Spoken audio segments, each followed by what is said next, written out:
যোৰহাটত বৃদ্ধি পাইছে ডাম্পাৰৰ দৌৰাত্ম্য। কিছু সময় পূৰ্বে আপোনালোকক খবৰ আমি জনাইছোঁ যে বিগত 6 মাহত যোৰহাটতে 10জনকৈ লোকৰ মৃত্যু হৈছে ডাম্পাৰৰ খুন্দাত। শনিবাৰেও ডাম্পাৰৰ খুন্দাত মৃত্যু হৈছিল মৃগাংক শইকীয়াৰ। বিজ্ঞান আৰু প্ৰযুক্তিবিদ্যা প্ৰতিষ্ঠানৰ মেধাৱী ছাত্ৰ আছিল মৃগাংক। মৰণোত্তৰ পৰীক্ষাৰ বাবে এতিয়াও যোৰহাট মেডিকেল কলেজ হাস্পতালতে ছাত্ৰজনৰ মৃতদেহ আছে। কেনেদৰে দুৰ্ঘটনাটো সংঘটিত হৈছিল তাৰ দৃশ্যও বন্দী হৈ ৰৈছে।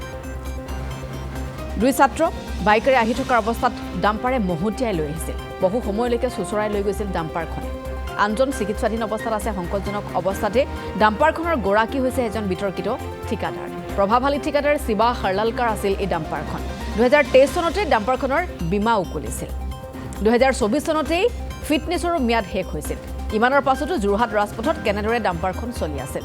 নিয়ম নমনা এই ডাম্পাৰক নিয়ন্ত্ৰণত কিয় যোৰহাট জিলা পৰিবহণ বিভাগ ব্যৰ্থ হৈছে তাক লৈ এটা বিভিন্নজনে প্ৰশ্ন উত্থাপন কৰিছে। এবাৰ আমি পোনে পোনে আপোনালোকক যোৰহাটলৈ লৈ যাবলৈ বিচাৰিম। প্ৰিয়ংকা সেনাপতি উপস্থিত আছে। ধাৰাবাহিকভাৱে ডাম্পাৰৰ দৌৰাত্ম্যৰ বাবে কেনেধৰণে ৰাজ্যত একাংশ লোকে প্ৰাণ হেৰুৱাবলগীয়া হৈছে সেয়া আমি সকলোৱেই জানো প্ৰিয়ংকা। গতিকে যোৰহাটৰ জিলা পৰিবহণ বিভাগটো কিয় ব্যৰ্থ হৈছে ডাম্পাৰ ৰোধিবৰ বাবে?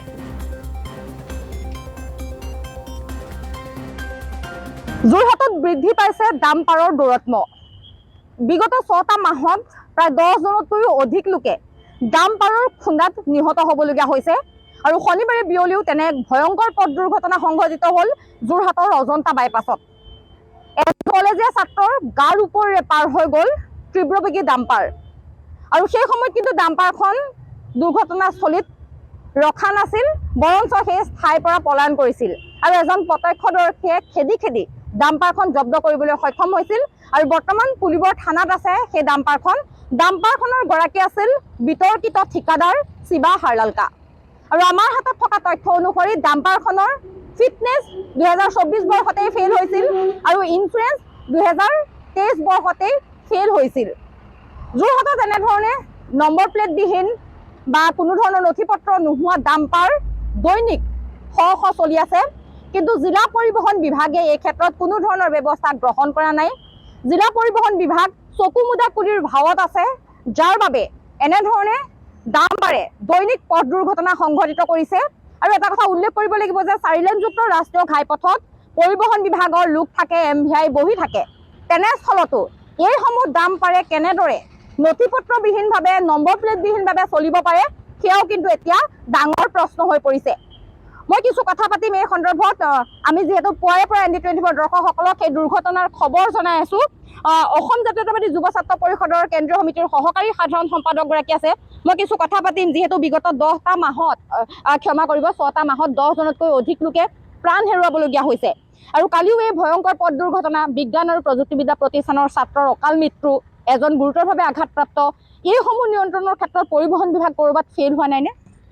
হয়, আচলতে নিশ্চিতভাৱে আমি ক'ব লাগিব যে ইয়াত দুটা বিষয় আছে। প্ৰথমটো বিষয় হৈছে NSADCL কৰ্তৃপক্ষৰ ডাঙৰ সুৰুঙা বিসংগতি বা ইঞ্জিনিয়াৰিং তেওঁলোকৰ ফেইল বুলি ক'বলৈ। দ্বিতীয়টো হৈছে পৰিবহণ বিভাগ। আমি প্ৰথমটো ক্ষেত্ৰত আমি ক'ব বিচাৰিছোঁ যে বিগত প্ৰায় 10-12টা বছৰ NSADCL কৰ্তৃপক্ষই যোৰহাটৰ অজন্তা হলৰ পৰা জাজিলৈকে 4লেন নিৰ্মাণৰ সম্পূৰ্ণৰ নামত মানুহক যোৰাটো ভগালে। শেহতীয়াকৈ কামসমূহ তেওঁলোকে আচলতে সোনকালে কৰিবৰ কাৰণে যৎপৰোনাস্তি চেষ্টা, এইটো ইতিবাচক বিষয় বুলি ক'ব বিচাৰিছোঁ। কিন্তু লগে লগে এই কথাটো ক'ব লাগিব, আজি যিটো অজন্তা হলৰ মুখত যিখন ফ্লাইঅভাৰ আছে বা অভাৰব্ৰিজ আছে, সেই অভাৰব্ৰিজখনৰ ছাইডেদি যিটো চাবৱে আছে, সেই চাবৱেটো আচলতে যথেষ্ট ঠেক।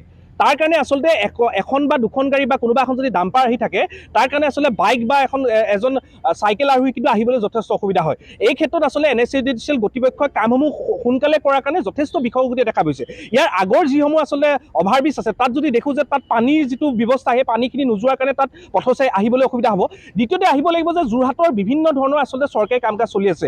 তেওঁলোকে কনষ্ট্ৰাকশ্যনৰ কামত আচলতে যিবোৰ ডাম্পাৰ, সেই ডাম্পাৰসমূহ নিয়োজিত হৈ আছে। সেইটো আচলতে সেই বিষয়টো আমি নকওঁ, কিন্তু কথাটো হৈছে যে কনষ্ট্ৰাকশ্যনৰ সুবিধা লৈ, চৰকাৰী কামৰ সুবিধা লৈ কোনোবাই নথি পত্ৰবিহীনভাৱে গাড়ী চলাই থাকিব, এই ক্ষেত্ৰত পৰিবহণ বিভাগে চকু মুদা কুলিৰ ভাও ধৰি থাকিব, এই কথাটোতো কেতিয়াও গ্ৰহণযোগ্য হ'ব নোৱাৰে।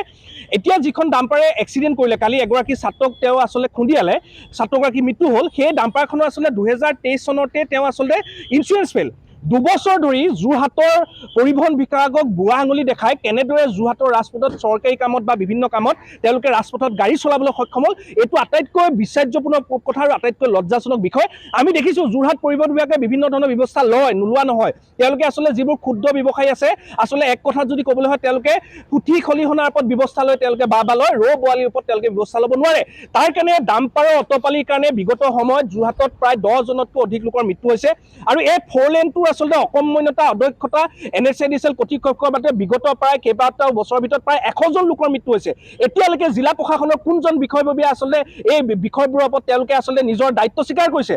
আমি দেখিছোঁ বিগত সময়ত যেতিয়া 4 লেন নিৰ্মাণ কৰি থাকোঁতে বিভিন্ন লোকৰ মৃত্যু হৈছে, জিলা প্ৰশাসনে দায় সৰা মন্তব্য কৰিয়ে তেওঁলোকৰ দায়িত্ব সামৰিব খোজে। তেওঁলোকে আচলতে কোনো ধৰণৰ তেওঁলোকৰ উপলব্ধি নাই, তেওঁলোকে কোনো ধৰণৰ ব্যৱস্থা গ্ৰহণ নকৰাৰ কাৰণে এনেকৈ ডাম্পাৰে অটপালি কৰিলে, যধে মধে 4 লেনটো নিৰ্মাণ কৰি থৈ গ'ল। এনেকুৱা ধৰণৰ কাম কাজৰ কাৰণে যোৰহাটৰ ৰাইজ আচলতে মৃত্যুমুখত হ'বলগীয়া হৈছে। আমি প্ৰশাসনক দুটা বিষয় কৈছোঁ, হয় আপোনালোকে নিশ্চিত কৰক যে ডাম্পাৰ বা তেওঁলোকৰ যিখিনি কাগজ পাতি আছে তাৰ বিৰুদ্ধে ব্যৱস্থা গ্ৰহণ কৰক, নহবা জিলা প্ৰশাসনৰ ফালৰ পৰা কিমান দিনৰ মূৰে মূৰে আচলতে আৰু কিমানজন লোকৰ মৃত্যু হ'ব, এই কথাটো তেওঁলোকে স্পষ্ট কৰিবলৈ আহ্বান জনাইছোঁ। আৰু এনেদৰে মানুহৰ জীৱন আৰু নিৰাপত্তাক লৈ ভেঙুচালি কৰিব, জিলা প্ৰশাসনে কোনো ধৰণৰ ব্যৱস্থা গ্ৰহণ নকৰিব। কালি এটা গুৰুত্বপূৰ্ণ এক্সিডেণ্টত এজন ছাত্ৰৰ মৃত্যু হোৱাৰ পাছতো এতিয়ালৈকে জিলা প্ৰশাসনৰ কোনো দায়িত্বশীল বিষয়া ইয়াত উপস্থিত নাই। এইটোৱে সূচাইছে কি যে যোৰহাট জিলা প্ৰশাসনৰ অচলাৱস্থা চলিছে, যোৰহাট জিলা প্ৰশাসনে ব্যৱস্থা গ্ৰহণ কৰিব পৰা নাই, NSADCL কৰ্তৃপক্ষক ব্যৱস্থা গ্ৰহণ কৰিব পৰা নাই। পৰিবহণ বিভাগে আচলতে ডাম্পাৰ যিসকল আছে, ডাঙৰ যিসকল ডাম্পাৰৰ ব্যৱসায়ী আছে, তেওঁলোকক আচলতে ব্যৱস্থা গ্ৰহণ কৰিব নোৱাৰাকৈ 2-3 বছৰ ধৰি ফিটনেছ ফেল, ইঞ্চুৰেঞ্চ ফেলৰ এনেকুৱা গাড়ীবোৰ চলি থকাৰ কাৰণে ৰাইজ যে পুনৰ মৃত্যুমুখত হয়, এই কথাটো স্পষ্ট।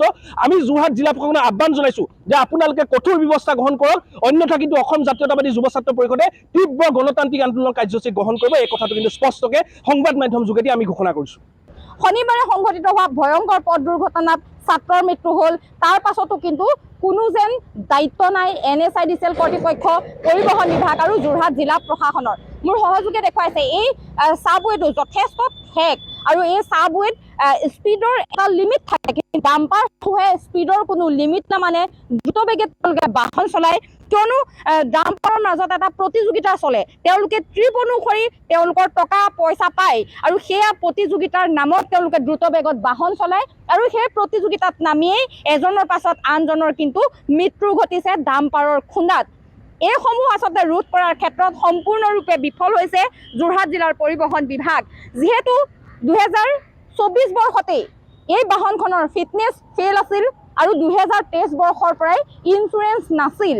যোৰহাট জিলা পৰিবহণ বিভাগ যথেষ্ট কঠোৰ বুলি সততে চৰ্চা হয়, কিন্তু সেই কঠোৰতা এই ডাম্পাৰৰ মালিক যিহেতু বিতৰ্কিত এজন ঠিকাদাৰ শিৱা হাৰলালকা, সেই শিৱা হাৰলালকা হোৱাৰ বাবেই ইঞ্চুৰেঞ্চ তেওঁ 2023 বৰ্ষতে ফেইল হ'লেও বাহনখন ৰাজপথত চলিব পাৰে নেকি, তাক লৈ কিন্তু এতিয়া ডাঙৰ প্ৰশ্ন হৈছে।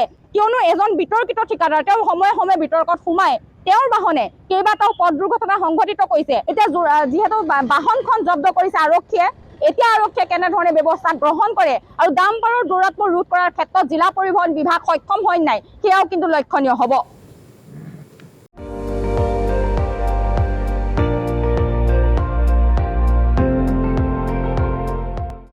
আপুনি চাই আছে ND24, সৰ্বশ্ৰেষ্ঠ নহয় সৰ্বোত্তমৰ দৌৰা।